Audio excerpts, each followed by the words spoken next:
And I know you were watching the Wolves manager, I was watching the Manchester United manager, because the last few games I've done, Klopp was missing because he tested positive for COVID. I did the Arsenal game, Arteta was missing. And an Aston Villa game where Steven Gerrard was missing. Every single time we talked about the absence of the manager, everybody said it's going to be a huge miss because they're bringing energy, they're vocal, they're always involved in the game. And we managed to ask Gary McAllister, he said the same thing. That's what we missed from Steven Gerrard. Did you get that impression from Ralph Rangnick that he's offering the same sort of zest for the game? Not from the side of the pitch, no. But I mean, I don't necessarily think a quiet manager is a bad manager. You know, of course, you know, the likes of Arsene Wenger were very sat down, hardly threw his arms around. You get some people that are just running around like lunatics down there. That doesn't make them a great manager. However, you could say that on the side of the pitch, then, if Rangnick was here or not here, then would it make much difference? We didn't see any tactical changes. We didn't see him rallying his troops. Now, of course, in the dressing room, we don't know what's going on behind closed doors. But it depends. If you want a chest-pumping manager, then I think Rangnick's not for you. No. Well, another quote I'm thinking of yesterday, Carlton Cole. He was very honest with me. On TV, he says he was a confidence player. He needed the manager, wherever he is, to say good job, to say well done, to tell him where to be. He needed that as an individual on the pitch at all times. And if you're going to have a manager that doesn't do that, that can affect players. Well, I think when you look at Sancho, I mean, I think he needs someone who's either going to give him a kick up the backside or put their arm around him. I don't know if Rangnick's doing that to him, because for me, he drifted throughout that game, Sancho. And, you know, you've invested a lot of money in this player, drifting. And when they give the ball away, Man United, heads go down.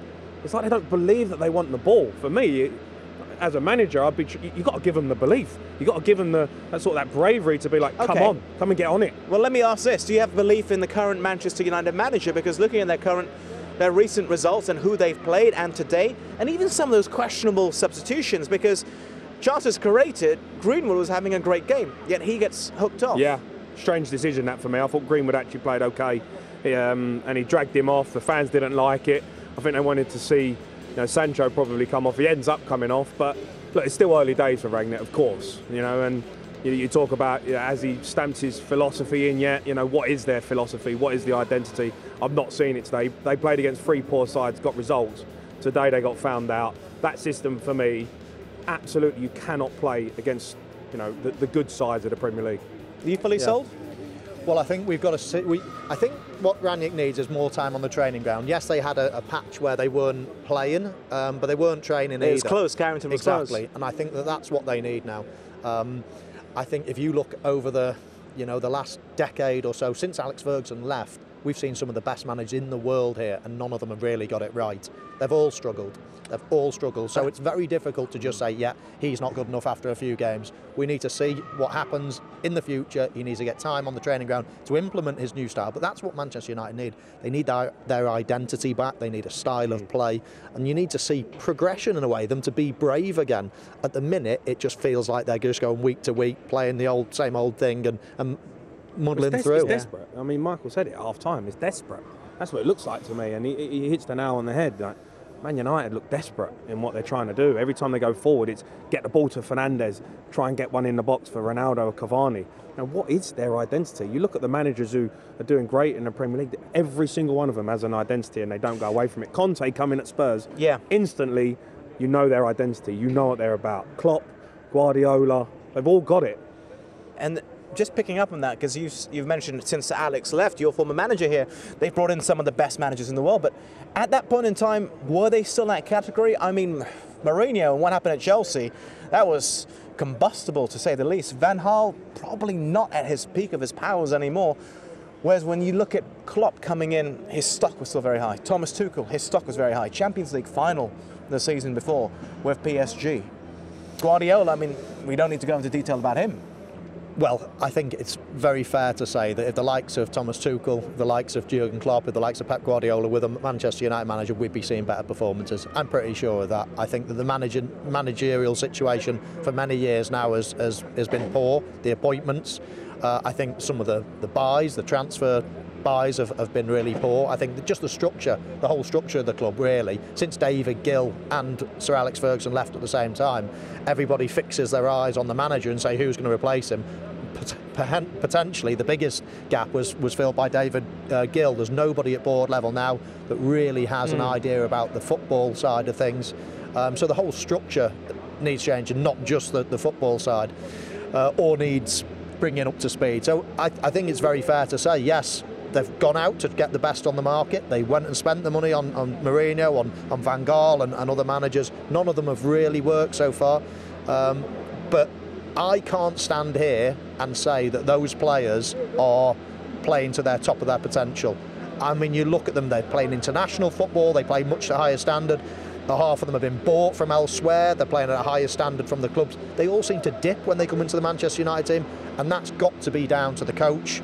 You know, he's got to take responsibility. And as I say, I've got no hesitation in saying any of those three names that I mentioned, Klopp, Tuchel or Pep Guardiola, would definitely get a better tune out of these Manchester United players. Because the reason I asked about that, and I'm not trying to dig out Ralph Rangnick or anything, I'm just looking at the entire structure of the club. Did you see the stat about how many points City picked up last year, the calendar year? About 110. Second best, I think, was Chelsea on 83. That's a huge gap. Yeah. And just behind them were Liverpool and then everybody else. How far behind are Manchester United from those three clubs, particularly their neighbourhood rival City? If they started today and went on this upward scale of Manchester United being what everyone wants them to be, they're 5-6 years away from. 5-6 years? They're miles away. You think they're that far behind? Of course, Man City, Liverpool, they're gone. They're in the distance. Man United are a million miles away from where they need to be to compete with them. 5-6 years? Well, I think they've got some players that you could say, yeah, they're right up at the top level, but a lot of their players are, you know, they're not going to last much longer. They're great players like Ronaldo, Cavani, players like that. They're not going to be around much longer. They've got other world-class players like Paul Pogba, who might not be around much longer. Who might not be around much longer. So you're left with the players that could be around are probably the lesser players.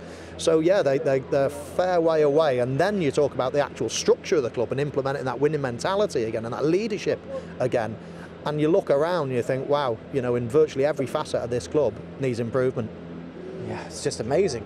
But from the outside, it seems so obvious, but I don't understand why those inside can't seem to fix it. Because it's what we always talk about. You on any of the other networks you've worked on, us here on Astro SuperSport, it's always the same thing. I mean, are they so insulated they don't understand this at Manchester United? I don't get it.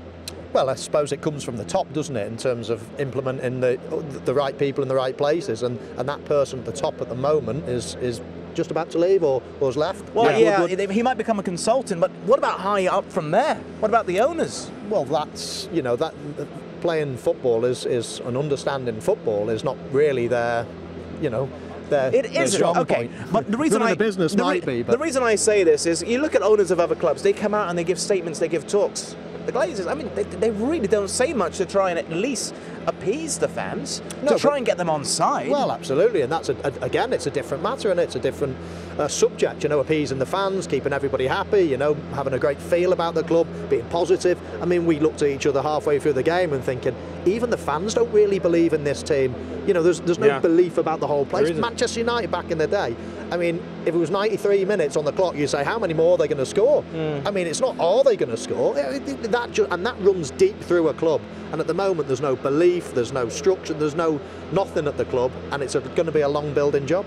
How was the atmosphere for both of you? You as a former player, you as a former visiting 10 minutes player. It was good, wasn't it? Yeah, for about 10 minutes when Bruno turned up, it's the Old Trafford of old, what you love, and you have that nostalgia when you walk out of one of the most incredible stadiums in the world. But for me, flat.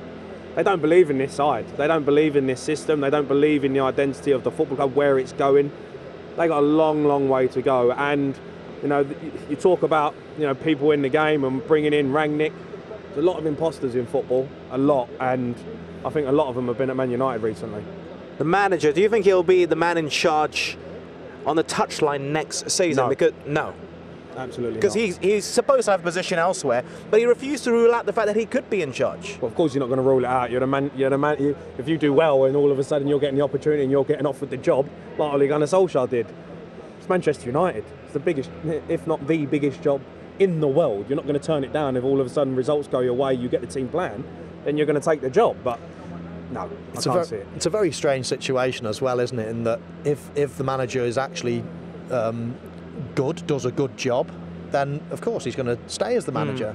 But if he doesn't, then do you want the manager that's not done so well, then going up and making footballing decisions. You know, so it's a strange scenario that they've got themselves in. Well, the fact that they announced that they're going to have an interim before the interim, it's strange. It's a strange very situation, strange. yeah. But tell you what,